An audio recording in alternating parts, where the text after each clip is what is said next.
Então, dando sequência do nosso estudo da carta do apóstolo Paulo aos Romanos, nós chegamos no capítulo 4, né? E aqui só fazer uma lembrança, né? A gente louva a Deus, em primeiro lugar, né, por nos permitir estarmos aqui em mais uma terça-feira, para nós conhecermos mais do Senhor, estudar a palavra dele. E, irmãos, a gente sempre, de vez em quando, quase sempre, toda hora, a gente vai estar lembrando isso daqui, né? A gente nunca pode esquecer que sempre o nosso encontro é um culto ao Senhor, né? A gente jamais pode esquecer isso. A gente vem aqui para estudar a palavra do Senhor, a gente precisa crer que é o próprio Deus se revelando a gente através da sua palavra, né? O Espírito Santo nos dá entendimento dessa palavra. E qual é a nossa resposta? É adorar. Adoração é resposta ao conhecimento de Deus. A palavra viva, o verbo encarnado, ele se revela a nós e nós adoramos ao Senhor. De que maneira que nós adoramos ao Senhor? Nós recebemos essa palavra com alegria. O que essa palavra nos comunica de pecado na nossa vida, nós nos arrependemos dos nossos pecados, pois todos os dias nós temos algo para poder nos arrepender diante do Senhor. E a partir desse arrependimento, a gente continua adorando como? Através da nossa obediência, através do nosso amor. A gente não recebe essa palavra apenas como um ensino teórico, estou sabendo de mais uma coisa da Bíblia, legal. Não. A nossa resposta em obediência, em amor ao Senhor, essa é a nossa adoração, né? Essa é a genuína adoração que o Senhor espera dos seus adoradores, né? E a gente tem transmitido aqui os nossos ensinos, né? O momento da palavra nos nossos cultos, mas sempre lembrando que o nosso grande intuito aqui, né, é ensinar a igreja local, porque a gente sempre incentiva isso, né? Claro que a gente tem bons conteúdos na internet, mas o cristão ele precisa estar em comunhão numa igreja local, né? Ele precisa estar em comunhão com os irmãos, ele precisa estar em comunhão com a igreja, com o corpo de Cristo, né? E nós agradecemos vocês aí que têm visto os nossos vídeos, têm curtido, têm compartilhado, né? A gente pede ajuda que você se inscreva também no nosso canal, nos ajudando aí com o nosso conteúdo. Enfim, só fazendo uma lembrança. Muitos consideram a carta de Paulo aos Romanos como o evangelho segundo o apóstolo Paulo, né? No meio, assim, muitos teólogos consideram como se fosse um outro evangelho, o evangelho escrito pela ótica do apóstolo Paulo. E muitos teólogos também consideram a carta de Paulo aos Romanos um dos maiores tratados teológicos da Bíblia, né? E realmente, é o texto bíblico que a gente está estudando, a gente vai até o capítulo 11 estudando, né? Ele vai até o 16, mas até o 11 é o melhor desenvolvimento que alguém já fez a respeito do Evangelho. Aqui Paulo está escrevendo com detalhes o que é o Evangelho de Jesus Cristo, né? Nós chegamos no capítulo 4, mas só lembrando, lá no primeiro capítulo, né, Paulo inicia saudando os irmãos, fazendo a saudação aos irmãos, né? Aí depois Paulo ele fala a respeito do poder do Evangelho, Evangelho esse ao qual ele foi designado apóstolo, a Evangelho esse que ele diz que ele não se envergonha, né? E aí depois, isso é importante a gente sempre estar lembrando, para poder compreender o restante de Romanos. Aqui no capítulo 1, Paulo já abole essa ideia de que há inocente. Inocente em que sentido? Ah, mas aquele povo lá que não ouviu. Não, todo mundo recebeu a lei moral de Deus. Então ele diz que todo ser humano é indesculpável diante do Senhor. O capítulo 2 ele começa defendendo que o juízo de Deus é justo. Que Deus não é... se irou do nada, não. A ira de Deus é diferente da ira dos homens. A ira de Deus ela é santa, né? É uma ira justa, é uma ira correta, né? E ele fala a respeito desse juízo de Deus. E aí depois Paulo começa já explicando se há alguma distinção entre judeu e gentio no Evangelho. E ele já começa explicando que acabou. O muro que separava, vamos dizer assim, já não separa mais. A cruz de Cristo, né? Quando ela foi levantada, ela atraiu todos os povos até ele. Então essa cruz, esse é o grande mistério da cruz. O quê? A união de judeus e gentios. Judeus que vão crer.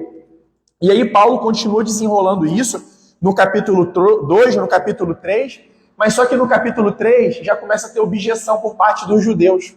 Como a gente estudou na terça-feira passada, né? Os caras começam a se levantar. Mas qual vantagem tem então em ser judeu? Paulo falou, muitas. Vocês receberam, vocês foram os primeiros a receber a palavra do Senhor. Vocês foram os primeiros a receber os oráculos de Deus. E olha que privilégio que vocês tiveram. O Senhor revelou a palavra dele a vocês. E aí a gente começou a fazer o paralelo hoje conosco, os cristãos, a igreja, o corpo de Cristo. A única vantagem que a gente tem em relação àqueles que não creem é que o Senhor está se revelando a gente. E uma coisa eu falo para vocês, irmão, com muita tristeza no meu coração, muita mesmo. O cristão está perdendo o amor pela palavra do Senhor.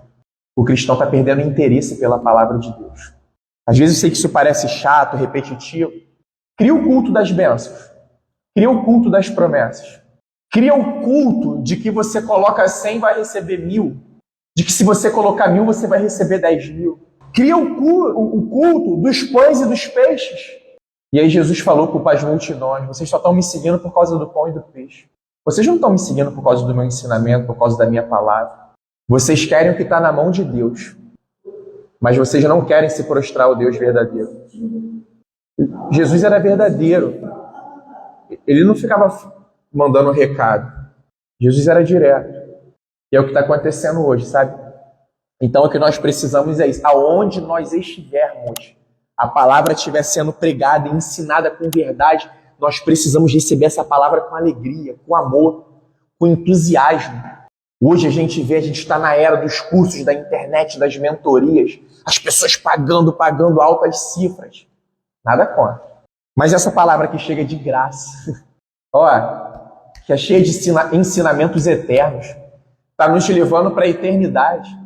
Os ensinamentos dessa vida nos ensinam a ganhar coisas para essa vida. Mas a única palavra, o único que eu posso dizer que traz ensinamento para a eternidade é essa daqui. O ouro perece, irmãos. Vamos nós aqui um exemplo. Tem como andar aí hoje cheio de cordãozão de ouro, anel de ouro, pulseira, nos dias de hoje. É isso daí. Vai perder o braço, vai perder o pescoço, vai perder os dedos. Vai ficar para sempre. E aí Jesus, estudamos isso aqui na última igreja Laodiceia. O Senhor falou, compre ouro refinado de mim. E esse ouro refinado é isso daqui, irmão. Isso daqui contém riquezas. Mas não é para nos deixar rico aqui nessa terra. Pelo contrário, é para poder nos fazer passar por provas, por renúncias, por dores, por tristezas, mas sempre medindo aonde que está a nossa fé, a nossa confiança final. E Paulo termina o capítulo 3 falando que todos são pecadores, tanto judeu quanto gentio, e todos dependem de serem justificados pela fé em Jesus Cristo. E aí agora o apóstolo Paulo, no capítulo 4, ele começa colocando Abraão como exemplo para os judeus. Mas eu queria fazer só algumas lembranças com vocês. Continuem no capítulo 4, tá? Eu só queria fazer algumas lembranças aqui com vocês. Lá em Gênesis, vai ajudar a gente a compreender melhor o capítulo 4. No capítulo 26, no versículo 5, a palavra do Senhor disse assim, porque Abraão obedeceu a minha palavra e guardou os meus mandamentos, os meus preceitos, os meus estatutos e as minhas leis. Abraão, segundo a Bíblia, é o pai da fé. A Bíblia lá em Gênesis diz que Abraão obedeceu a palavra do Senhor, guardou os mandamentos do Senhor, guardou os preceitos do Senhor, os estatutos e as leis do Senhor. O que significa?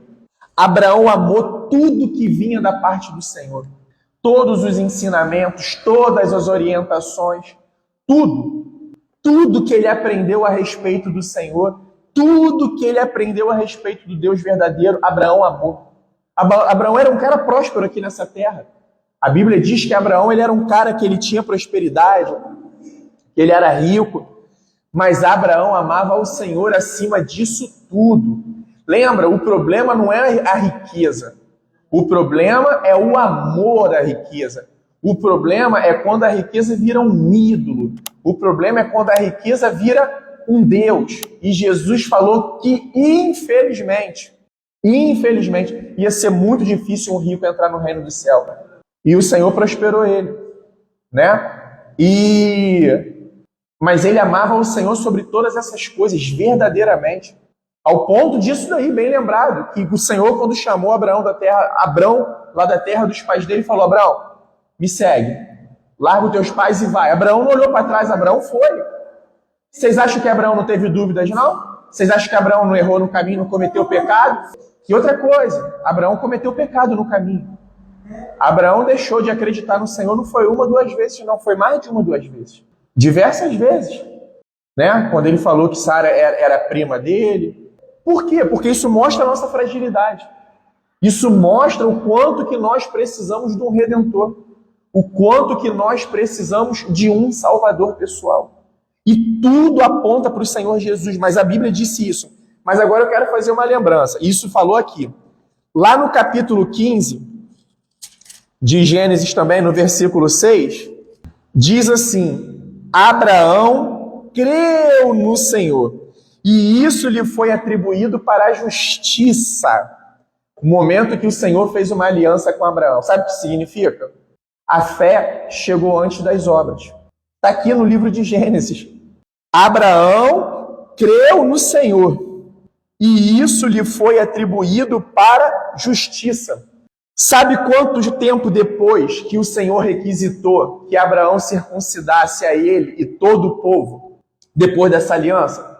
14 anos depois. Abraão creu no Senhor e isso lhe foi atribuído como justiça 14 anos antes da circuncisão. Sabe quantos anos a lei de Moisés, a lei mosaica, chegou para o povo de Deus depois de Abraão?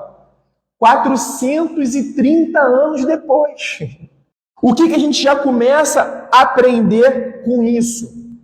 A gente segue a lei por fé.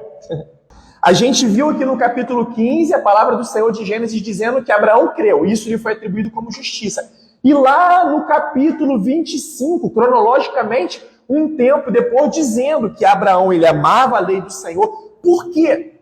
A fé que Abraão depositava em Deus fazia ele amar as leis do Senhor. Lembrando que Abraão, o povo hebreu, eles não tinham uma Bíblia assim como nós temos hoje, tá? Era ensinamento oral, que era transmitido de pai para filho, de geração para geração. A lei do Senhor era assim. Não é à toa que até hoje, lá os judeus na sinagoga, as crianças em certa idade, elas já sabem todos os 5 primeiros livros da Bíblia. Como? Decorados. Decorados.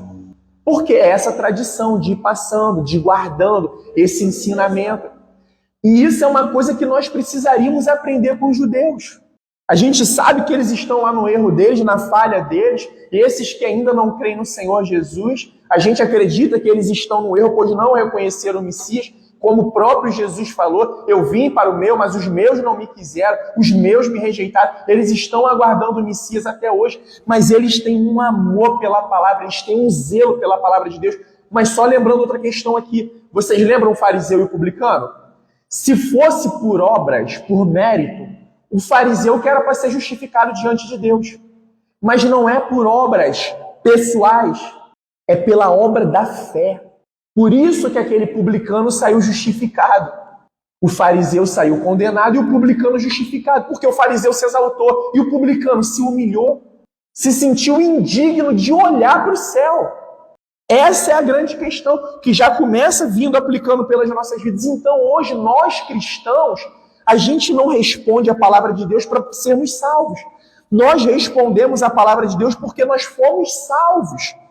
A gente ama a palavra do Senhor, a gente ama seguir e obedecer essa palavra. Por quê? Porque a salvação chegou nas nossas vidas. E a gente está ardendo de amor pelo nosso Senhor. A gente está ardendo de amor pelo nosso Senhor. E aí já não importa mais a gente. O que importa é a vontade, é o plano de Deus nas nossas vidas. É o projeto do Senhor nas nossas vidas. Irmãos, a gente segue a lei por fé no Senhor. Outra coisa para a gente poder ir lembrando antes de entrar aqui no capítulo 4. Ele é um capítulo bem objetivo e a gente vai andar de forma bem objetiva nele. A lei, ela continua tendo uma função. Aliás, várias funções. Essa vocês vão saber. Desobediência à lei gera maldição, até hoje. E obediência à lei gera bênção. Mas a nossa maneira de entender bênção, a gente está achando que é prêmios. A toda hora obedeceu a lei, vai chegar lá, porque o cara anda vai ficar sendo promovido a cada 3 meses, a empresa dele está promovendo ele. A cada 2 meses o chefe está aumentando o salário dele. Porque nós estamos com visão materialistas ainda, com visão carnal. A gente sempre está querendo obedecer ao Senhor para poder chegar a um benefício para essa vida. Pode chegar, irmãos, mas também pode não chegar. Alguns o Senhor vai chamar para ter um salário muito bom. Mas para quê? Para ele acumular? Para ele poder entesourar para ele mesmo? Para ele ficar, não, é para ele ser generoso. Porque a Bíblia diz que é muito melhor dar do que receber. Nós estamos vivendo tempos difíceis. 2 grandes ídolos, o eu e Mamon. Mamon não é uma entidade não, tá, irmãos? Mamon não é um demônio que anda por aí, não, um demônio específico. Mamon é dinheiro. A gente tem falado aqui sobre isso. Você vê, conhece que São João da Barra, alguma igreja para Satã? Assim, aberta mesmo, com letreiro. Mas igreja para dinheiro. Pessoas servindo ao dinheiro, seja cristão ou não cristão. A cada esquina a gente está com esse problema aí, irmãos. A cada rua você tem esse problema. Famílias se desintegrando por causa de dinheiro, amizades acabando, traição acontecendo. Pessoas negociando a fé, pessoas negociando sua ética, sua moral, seu caráter. A gente falou muito sobre isso na semana passada. João, mas posso te falar uma coisa? Muitas vezes não precisa ter um altar, não. Não precisa ter uma oração direta ao diabo, não. Esse altar está estabelecido nas vidas, nas famílias. Por quê? Estão adorando mais ao dinheiro do que ao Senhor. Estão mais preocupados com as coisas dessa terra do que com o Senhor. E isso é um perigo muito grande. É um laço que a gente precisa vigiar todos os dias. Senão a gente bota o pezinho nesse laço e ele fecha mesmo. E ele pendura a gente pelo pé. E sabe como é que a gente sai? Por graça. Só pedindo ao Senhor, Senhor, me ajuda. Me ajuda a lutar contra isso tudo. Para ele vir, cortar essa corda, a gente cair desse laço e retornar. Outra coisa que a gente não pode esquecer. A promessa de Deus, ela veio a Abraão até mesmo antes da fé de Abraão. Até mesmo antes da lei de Abraão. A promessa de Deus se cumpre no Evangelho, se cumpre em Jesus Cristo. A promessa de Deus, ela não está condicionada à nossa obediência. A promessa de Deus está condicionada à palavra dele. Ele prometeu. E se os homens forem infiéis, ele permanece fiel, porque ele não pode trair a si mesmo. E, na verdade, ela veio antes, lembra? Foi necessário que o Cordeiro de Deus padecesse muitas vezes, desde antes da fundação do mundo. A promessa já estava estabelecida lá antes. Imagina se a promessa de Deus tivesse condicionada aos homens. Babou. Logo no primeiro casal, pum, azedou. Logo no início da história, acabou tudo. Isso daí. E lembrando, como a gente viu no capítulo 1, que o Evangelho é o poder de Deus para a salvação daquele que crê. Agora vamos entrando no capítulo 4. Vou voltar só um pouquinho no capítulo 3 para poder ajudar a gente a entender o 4. Lá no versículo 27. Deve estar aí na reta mesmo, no capítulo 3. Onde fica então o orgulho? Foi totalmente excluído. Por meio de que lei? A lei das obras? Não, pelo contrário. Por meio da lei da fé. Concluímos, pois, que o ser humano é justificado pela fé, independentemente das obras da lei. Ou seria Deus apenas Deus dos judeus? Será que não é também Deus dos gentios? Sim, também dos gentios. Visto que Deus é um só, o qual justificará o circunciso a partir da fé e o incircunciso por meio da fé. Anulamos então a lei por meio da fé? De modo nenhum, pelo contrário, confirmamos a lei. No 3, para agora entrar no 4. E o que está dizendo aqui é o seguinte, é Paulo falando para os... Cadê o orgulho? Acabou. Nós somos os cumpridores, nós somos muito bonzinhos. Não existe mais orgulho para ninguém. É possível, é permitido ao cristão ser orgulhoso? Impossível. E quando o cristão se depara com a cruz, acabou todo orgulho. Por quê? Aqui, nossos pecados, as nossas falhas estão aqui. A nossa miséria, ela está simbolizada aqui nessa cruz. Ela está vazia, mas que nós nunca... Ela está vazia porque Ele é o Todo-Poderoso. Ele é aquele que ressuscitou, vive e reina para todos sempre. Ela está vazia, mas precisa lembrar. Todos os dias ela precisa nos humilhar. Mas aí o judeu começa. Então vamos abolir a lei. Se é por não. De modo nenhum. Pelo contrário, confirmamos a lei. Agora entrando no capítulo 4. Que diremos então a respeito de Abraão, nosso pai segundo a carne? O que foi que ele conseguiu? Porque se Abraão foi justificado por obra, ele tem do que se orgulhar. Porém, não diante de Deus. Por quê? A gente acabou de ler, porque Abraão creu. E isso lhe foi atribuído e imputado a ele como justiça. O que? Ele creu no Senhor. E aí, continuando no versículo 3. Pois o que diz a Escritura? Ela diz, Abraão creu em Deus, e isso lhe foi atribuído para a justiça. Está compreendendo? Então é por meio de fé. Não tem espaço para a gente querer se vangloriar acima dos nossos irmãos. Não há espaço para eu poder achar que eu sou melhor do que o meu irmão. Porque esse era o sentimento farisaico entre os judeus. Eles se achavam superiores ao povo judeu. Eles se achavam melhores do que qualquer um. E Jesus chegou invertendo a lógica. E hoje a gente vê isso, infelizmente, muito também. Muito orgulho, não, minha teologia, eu penso dessa maneira, eu sou muito bom e tem que ser assim porque eu penso assim. Não! Não tem espaço para orgulho. Essa palavra só faz sentido por causa de Jesus Cristo. Na verdade, nós estamos fundamentados na doutrina dos apóstolos porque essa foi uma orientação de Jesus Cristo.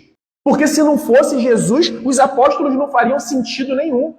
Se não fosse Jesus, tudo que nós cremos, todas as nossas obras não faria sentido nenhum. Pois o que diz a Escritura, Abraão creu em Deus e isso lhe foi atribuído para a justiça. É o versículo 4. Ora, para quem trabalha, o salário não é considerado como favor, mas como dívida. Mas para quem não trabalha, porém crê naquele que justifica o ímpio, a sua fé lhe é atribuída como justiça. Lembra um conselho de Jesus?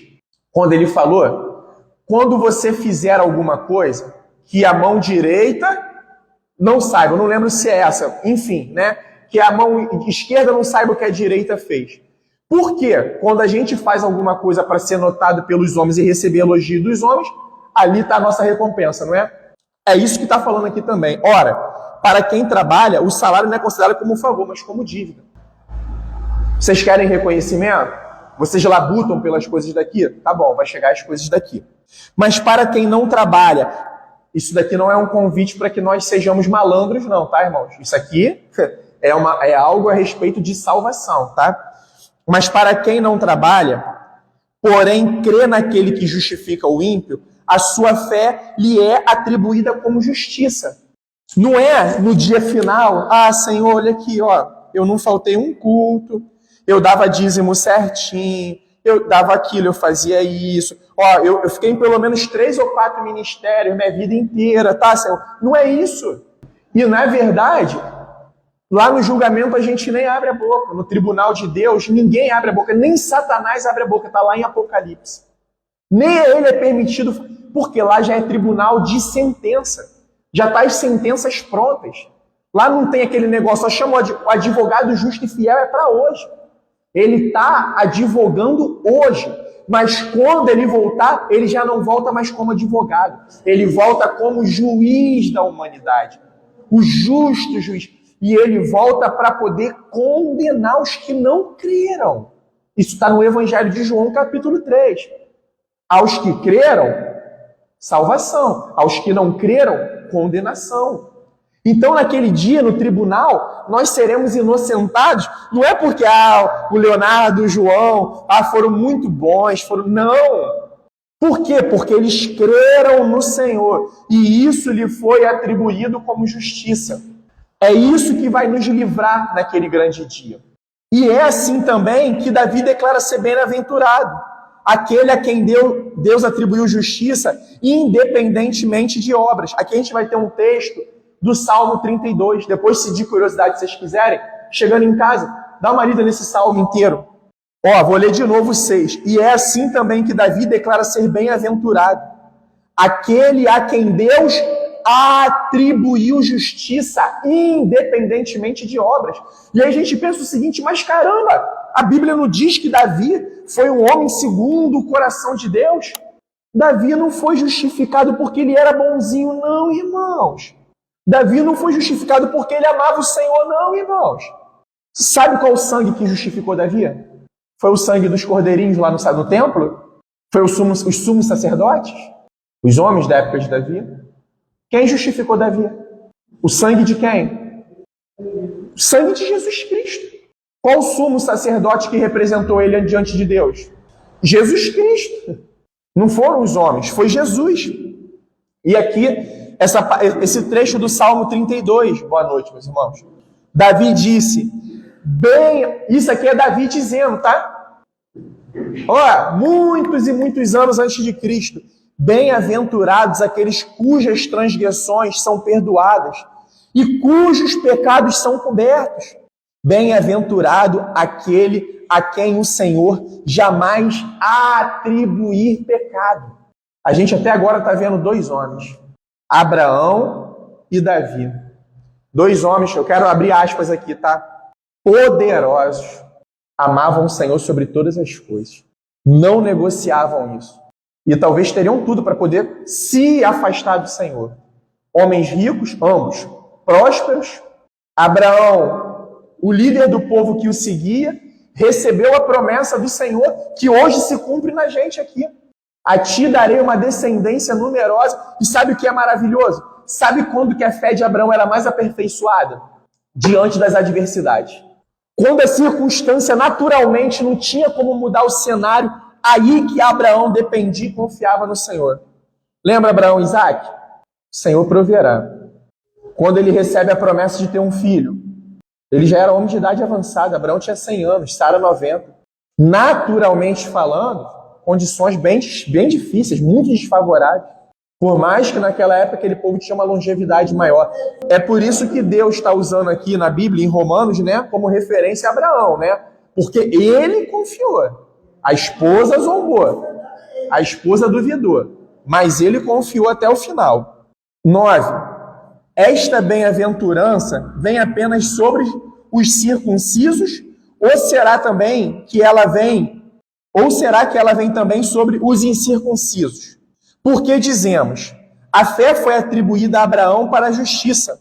Como, pois, lhe foi atribuída? Estando ele já circuncidado ou sendo ainda incircunciso? Não foi no regime da circuncisão, mas quando ele ainda não havia sido circuncidado. Lembrando, Abraão, a Bíblia diz que Abraão creu e isso lhe foi atribuído como justiça. 14 anos antes da circuncisão. O Senhor fez essa aliança com Abraão dizendo que ele creu e a fé foi atribuída como justiça. Ele creu, né? Teve fé no Senhor, isso lhe foi atribuído como 14 anos depois veio a aliança da circuncisão. Por que Paulo está falando isso? Porque o judeu acreditava que uma marcazinha no corpo, no prepúcio, era isso que tornava eles os salvos. Isso era uma marca da fé. Somos nós hoje. Você é o quê? Tem alguma opção? Sou cristão. Isso daí você precisa reparar segundo a ótica da Bíblia. Segundo a ótica da Bíblia, não é aquele que se intitula cristão. É aquele que tem fé no Senhor. O título, a marca, veio muito depois da fé. Isso aplicando para os nossos dias é isso. Eu sou cristão. Isso não te torna um cristão. O que te torna um cristão? Tua fé no Senhor. Você crê no Senhor e isso lhe é atribuído como justiça. Aí, como nós falamos, a nossa vida, a gente vai fazendo obras de fé, não para sermos salvos, porque nós fomos salvos. E como que se evidencia as obras da fé na nossa vida, no nosso dia a dia, nas nossas escolhas, nas nossas prioridades, aonde está o nosso coração. O que está tomando mais a nossa mente, os nossos dias, consumindo mais a nossa energia? Os planos para esta vida ou os planos do Senhor? O versículo de Gálatas, sabe qual é a diferença nossa? Voltando ao judeu. Uma coisa a gente precisaria aprender com o judeu. É uma pena que ele está no erro. E Paulo fala isso, Paulo fala isso aqui nessa carta. Queria eu trocar minha salvação pela salvação dos meus irmãos. Queria eu que todos os judeus crescem e eu fosse condenado. Queria eu. E esse é o ensinamento para a gente hoje. Esse é o ensinamento para os nossos dias. E voltando ao judeu, uma coisa que a gente precisa aprender com o judeu: o amor pela palavra do Senhor. Eles confiam nisso daqui de todo o coração. Eles estão no erro, tá? Segundo a palavra do Senhor, eles estão no erro. Mas eles amam ao Senhor verdadeiramente sobre todas as coisas. Eles estão presos porque eles acreditam que a salvação deles vai vir pela capacidade deles em responder à lei do Senhor. Lembra a orientação de Jesus para a igreja de Éfeso? Vocês lembram qual foi a maior correção de Jesus, o maior puxão de orelha? O primeiro, amor. Lembra de onde que você caiu? Jesus está pedindo para aquela igreja lembrar se eles estavam seguindo Jesus mecanicamente. Um exemplo, isso aqui hoje para gente. É só mais um encontro? Aí eu venho porque eu tenho um compromisso, né? Lá atrás a gente deu a palavra, a gente combinou com o outro que a gente viria. Eu venho porque eu tenho que ir, né? Eu sou cristão, eu tenho que estar em alguma igreja, eu tenho que estar em comunhão, eu tenho que estar participando. Eles pegaram muita gente pela lei, uma lei de tudo pegado na lei. Aí ninguém como quiser pegar a lei. E voltando a essa questão do primeiro amor, é o que está acontecendo aqui. Vocês se reúnem motivados por quê? Vocês obedecem a Deus nos seus dias, motivados por quê? Por amor? Esse é o grande mandamento. Irmãos, se a gente não cumprir esse grande mandamento, toda a nossa vida cristã está anulada diante de Deus. Ela pode estar bonitinha, a gente uns para os outros, mas perante o Senhor, e na verdade, essa palavra aqui, ela não conduz a gente a uma denominação. Ela não conduz a gente a um pastor segundo a carne. Essa palavra aqui nos conduz a Deus. E a gente vai crer. Isso são palavras eternas, é a palavra de Deus, é a palavra do homem. O homem manipulou a escrita da Bíblia, o homem só avisa o que ele quer sobre a Bíblia. Nós vamos lhe prestar contas, nós vamos estar diante do Senhor naquele grande dia. 11. E Abraão recebeu o sinal da circuncisão, como selo da justiça da fé, que teve quando ainda não havia sido circuncidado. E isto para que ele viesse a ser o pai de todos os que creem, embora não circuncidados, a fim de que a justiça fosse atribuída também a eles. Aqui já é a Bíblia explicando, já não é mais uma marquinha, já não é mais um sinalzinho no prepúcio. E aplicando para os nossos dias, não é mais eu falar que eu sou cristão. Irmãos, a igreja se institucionalizou ao longo da história. Mas, por favor, tá?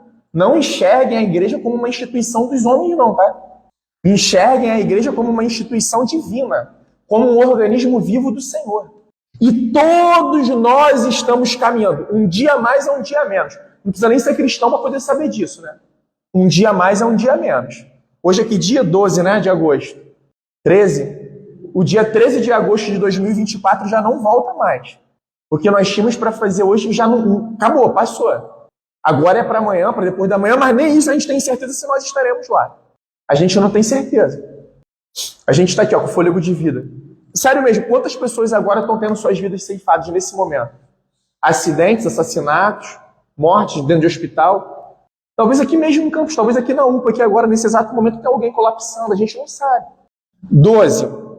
Ele é também pai da circuncisão, isto é, daqueles que não são apenas circuncisos, mas também andam nas pisadas da fé que teve Abraão, mas que também andam nas pisadas da fé que teve Abraão, nosso pai, antes de ser circuncidado. Então, só lembrando isso, Abraão creu no Senhor, isso lhe foi atribuído como justiça. 14 anos depois, o Senhor chama Abraão para uma nova aliança. Abraão, faz a marquinha no prepúcio. A circuncisão veio 14 anos depois. Isso significa que não são as nossas obras. Não é o que a gente faz. Não adianta eu chegar lá para Jesus, Jesus, ó, 5 mil por mês. Sacolão era de 10 para lá. Igreja estava todo dia, ministério estava em tudo. Bíblia, eu comprava 200 por mês, Senhor. Diante daquele que é dono de todas as coisas. Que valor que isso tem? Senhor, eu creio no Senhor. Eu confio no seu Filho Jesus, eu confio que ele morreu por mim. Eu confio que ele é meu Salvador pessoal. E me ajuda a fazer dele agora meu Senhor pessoal. Isso é a obra da fé. Foi nisso que Abraão andou. Vocês lembram que nós lemos Gênesis aqui, 25, versículo 6? A Bíblia disse que Abraão confiou na palavra do Senhor, guardou os mandamentos, os preceitos, as leis, os estatutos. Mas Abraão guardou porque ele creu. A gente hoje se debruça, ama a palavra do Senhor, a gente quer segui-la verdadeiramente, não para sermos salvos, mas porque eu sou salvo. É uma resposta de salvação, não é uma resposta para a salvação. Não tem mais esse negócio. Irmãos, comece a construir sua casinha no céu. Mostre que você está conquistando a tua salvação. Deposite 5 mil. Tire 3 dias da sua semana e fique o dia inteiro dentro da igreja. Esqueça a tua família. Não é mais isso, acabou. Esse negócio de igreja com cara de empresa, isso é negócio do homem. Isso é invenção do homem. Jesus nunca pensou a igreja como uma instituição humana. A igreja é uma instituição divina. É por isso que a gente não pode fazer vista grossa para os erros.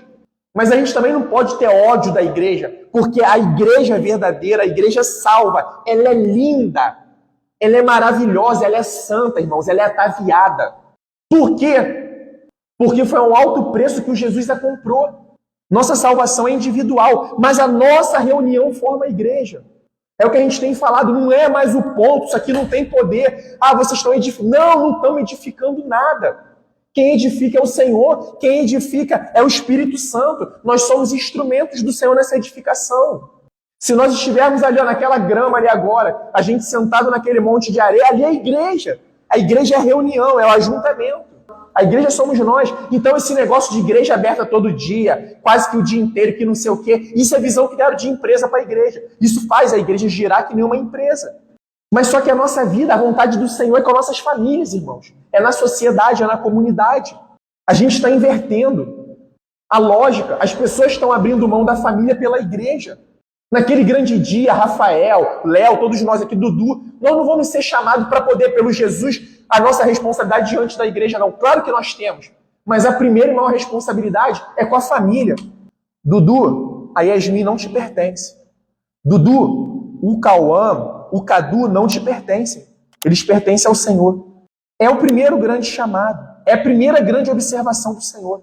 Por isso que a gente vê as igrejas, às vezes, lotadas, e famílias adoecidas. Famílias que não se frequentam, não têm convívio. Por quê? Segundo eu estou naquilo, terça eu estou naquilo, quarto eu estou naquilo, quinto eu estou naquilo, sexta eu estou naquilo, sequer eu estou naquilo. Aí estou naquela reunião, aí estou naquilo, estou no ministério. E reunião de ministério, e reunião de não sei o quê. Vamos decidir o guardanapo. Aí reunião para decidir a cor da camisa. Aí reunião para decidir se vai ser lápis, lapiseira ou caneta. Aí para se é com tampa, se é sem tampa, se é com clique. Sabe, cara? O evangelho, ó, é para a vida. A maior responsabilidade é dentro de casa. A gente está querendo a salvação de todo mundo. A gente está querendo cuidar de tudo lá fora. E cuidar dos nossos. Cuidar das nossas crianças. Esposas cuidando dos seus maridos. Maridos cuidando das suas esposas. Isso é bíblico. Família está instituída antes da igreja. Família foi instituída na criação. O Senhor criou o homem, criou a mulher, instituiu a família. O varão se junta à varoa. E nisso vocês se tornam um só. Família. Vai lá e multipliquem. Família. E agora seguindo nossa retinha final. Versículo 13 do capítulo 4 da carta de Paulo aos Romanos. A promessa de que seria herdeiro do mundo não veio a Abraão ou a sua descendência por meio da lei, e sim por meio da justiça da fé. Abraão, quando recebe a promessa de Deus, essa aliança, é porque Abraão cria no Senhor. Não foi porque Abraão era obediente à lei do Senhor. Irmãos, a gente precisa lembrar de uma coisa muito importante. Nós não somos justificados pela nossa capacidade de responder e obedecer à lei. A humanidade falhou. Todos os homens falharam. Todos pecaram e carecem, a gente leu aqui, estão destituídos da glória, da presença de Deus. Todos os homens perderam aquela imagem, semelhança como ela era. Não perdemos completamente, tá? Inclusive uma dúvida. Léo, a mulher agora que está se prostituindo ou o cara que está se drogando, eles carregam a imagem e semelhança do Senhor. Eles estão destituídos da glória de Deus. Quem que retorna essa glória de Deus? Aqueles que professam a fé em Jesus. E o que é a glória de Deus? É eu andar com o peito estufado, orgulhoso? Acabamos de ler que não. Lembra lá em casa? Cadê o orgulho? Acabou, cessou. Olha que responsabilidade. Sabe o que significa a gente carregar a glória de Deus? É a gente carregar a imagem do seu filho. É as pessoas olharem para a gente, Cristo vive em Yasmin. Cristo vive na Hillary. A partir de quê? Das nossas obras. É aquele tal conflito, obras e fé. Rapidinho, só indo a carta ao Tiago. Tem um texto que fala assim, faz o seguinte, né? Me mostra a sua fé sem obras, que eu vou te mostrar a minha fé a partir das obras. Como que a fé se torna palpável? A partir das obras. Abraão praticava as obras porque ele cria, mas ele praticava as obras. Abraão, levanta, sai da terra da tua família e vai para lá. Abraão levantou e foi. Abraão, preciso que você faça isso. Abraão levantava e ia. Abraão, preciso que você tome, pega Isaac e leva lá para sacrificar. Abraão pegava Isaac e ia lá sacrificar. Isso são as obras da fé. E o que guia hoje o cristão? O que guia a igreja? O pastor Léo? O Léo? O irmão Jorge? Não, a palavra do Senhor. É essa palavra que está nos guiando todos os dias das nossas vidas. Essas são as nossas obras de fé. Abraão tinha tudo, irmãos. A gente falou, aqui está citado exemplo de 2 homens, e homens ricos, prósperos, poderosos na terra, Abraão e Davi. Mas eles amavam o Senhor sobre todas as coisas. O que movia eles não eram as coisas daqui, eram as coisas de lá. É claro que a gente não negligencia as coisas daqui. A gente precisa comer, se alimentar, pagar nossas coisas, nossas contas. Mas as coisas daqui não era Deus. Deus era o Deus eterno. Porque isso aqui tudo é perene, irmãos. Hoje eu estava vendo um vídeo de um bilionário norte-americano, muito interessante. Perguntaram para ele, já um senhor de idade, o que é sucesso? Ele falou, cara, sabe o que é sucesso para mim hoje de verdade? É os meus filhos, depois de grandes, quererem retornar para minha casa todo final de semana. Sabe o que é sucesso? Chegar um feriado, meus filhos me ligarem. E aí, pai, mãe, vocês estão em casa? A gente quer ir passar com vocês. Ele falou, isso para mim é sucesso, cara. Ele falou, a gente está correndo tanto, tarde, tanto. Família não acontece, a gente não dá atenção devida à nossa família. Dinheiro consumindo a gente achando que está por cima da goiabada, e o dinheiro sugando, matando a gente, tirando nossa alegria, nossas forças, nosso ânimo, comendo os nossos sonhos, o dinheiro fazendo a gente viver sonho que não é nosso, sonho do outro. Irmãos, internet é bênção, não é coisa do demônio, mas é um cão da sociedade, o negocinho para vender ilusão. E a gente embarca no sonho dos outros. E o sonho dos outros sendo alimentado pelos nossos sonhos. Deixamos de sonhar em Deus. Começamos a esquecer do Pai Nosso. Sufocados por internet. Versículo 14. Pois se os da lei é que são os herdeiros, anula-se a fé e cancela-se a promessa. Pois se os da lei que são os herdeiros, anula-se a fé e cancela-se a promessa. De modo nenhum. Por quê? A gente lembrou isso. A promessa de Deus não está condicionada ao que os homens fazem. A promessa de Deus está condicionada ao que Ele prometeu. Ele prometeu que Ele salvaria a humanidade. Se dependesse de nós, a gente estava dentro d'água, estava todo mundo condenado. Mas Ele já tinha preparado Jesus e Ele já tinha dito que Ele enviaria Jesus. Por quê? Porque Ele prometeu. Porque a lei suscita ira, mas onde não há lei, também não há transgressão. Por que a lei suscita ira? Porque a lei ela evidencia o pecado dos homens. Aí, repetindo, a lei é boa, santa, agradável. Vocês já viram aquele filme, não sei se já assistiram, não sei se já conhecem o título, Um Dia de Anarquia? É um filme norte-americano que tem vários. O que significa isso? É um dia nos Estados Unidos que eles chamam do Dia do Expurgo. O que é o Dia do Expurgo? As pessoas têm 12 horas. Um exemplo, de 7 horas da noite de hoje às 7 horas da manhã de amanhã, você tem 12 horas para você fazer o que você quiser. E a lei não vai te condenar. É uma anarquia. Claro, só não pode matar políticos, poderosos, uma classe lá, né? E tem pessoas que não querem participar do expurgo, elas blindam suas casas todinha, né? E fica na rua uma matança. A gente tem leis, não tem? Aqui no Brasil, né? As nações têm suas leis. Tem maldade? A lei aniquilou a maldade? A lei serve para quê? Para poder mostrar que o homem é mau.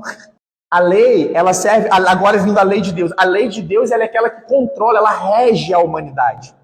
O Senhor colocou essa lei dentro dos homens. Então, de alguma maneira, a gente sabe que matar não é legal. É transgressão da lei.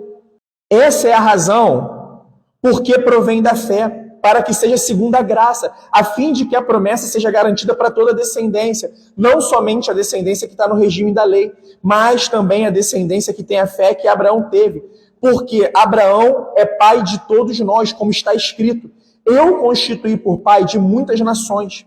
Diante daquele em quem Abraão creu, o Deus que vivifica os mortos e chama à existência as coisas que não existem. Então, a gente já compreendeu que é por fé a gente recebe essa graça. São salvos pela graça mediante a fé. Né? Então não tem mérito para a gente na salvação. Toda a honra, toda a glória seja dada ao Senhor. Apenas Ele tem mérito. Apenas Ele tem mérito na salvação. E aí, só esse finalzinho aqui do 17. Diante daquele em quem Abraão creu, o Deus que vivifica os mortos. Aqui é uma referência, tanto àquele que vai, todos os mortos que vão ressuscitar em Cristo, como também Abraão falando da condição dele. Porque Abraão, quando recebeu aquela promessa de que ele seria pai, sabe, naturalmente, estava tudo desfavorável, né? Um homem de 100 anos, pô, a mulher do cara de 90, pô, como que vocês vão ser pais, né? Abraão, esperando contra a esperança, creu para vir a ser o pai de muitas nações, segundo lhe havia sido dito, assim será a sua descendência. E sem enfraquecer na fé, levou em conta o seu próprio corpo já amortecido, tendo ele quase 100 anos, e a esterilidade do ventre de Sara. Então, além da idade, tinha a esterilidade de Sara. Não duvidou por incredulidade da promessa de Deus, mas pela fé se fortaleceu, dando glória a Deus. Quando tudo era, vamos dizer assim, menos favorável, aí que Abraão tomava uma atitude pessoal. Agora é que eu vou crer mesmo. Agora é que eu vou confiar no Senhor. Dando glória a Deus. 21. Estando plenamente convicto de que Deus era poderoso para cumprir o que havia prometido. Ele creu. Cara, vamos ser sinceros. Se não fosse por fé, seria muito difícil a gente obedecer os mandamentos do Senhor. A gente falou sobre isso daqui. Eu acredito que vocês conheçam também. Eu conheço pessoas que não são cristãs, que têm muito mais moral e ética do que pessoas que se professam cristãs. Mas a gente sabe que não é moral e ética que salva ninguém.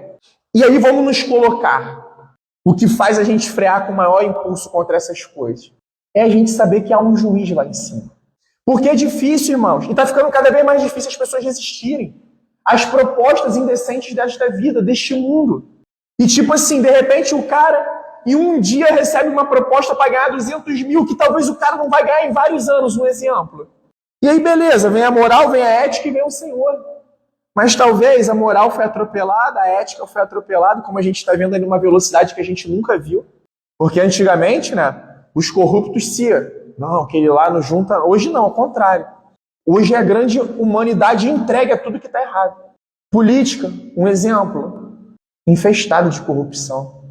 Hoje o objetivo de entrar, de conseguir um cargo eletivo, não é o que vai se fazer em benefício ou o salário sim que é bom. É o que já vai ter de esquema, é o que eu vou negociar depois.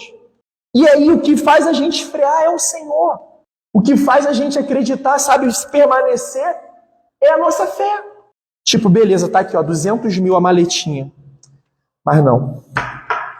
Eu não tô mais caminhando por isso. Isso talvez há um tempo atrás ia mexer comigo, ia me levar. Mas não, hoje não. Ah, cara, mas a maioria. Deixa a maioria. Ah, mas fulano. Deixa fulano. Cada um vai prestar conta de si.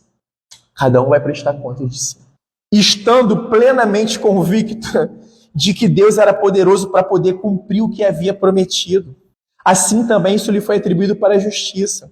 E as palavras lhe foi atribuído foram escritas não somente por causa dele, mas também por nossa causa, visto que a nós igualmente nos será atribuída a saber, a nós que cremos naquele que ressuscitou dentre os mortos, a Jesus nosso Senhor, o qual foi entregue por causa das nossas transgressões e ressuscitou para nossa justificação. É o que a gente conversou. Isso daqui, ó, por que ela está vazia? Porque o nosso Senhor, ele reina, ele vive para todo sempre. Mas essa cruz nos humilha todos os dias. Por que ela nos humilha? Porque os nossos pecados estão cravados aqui.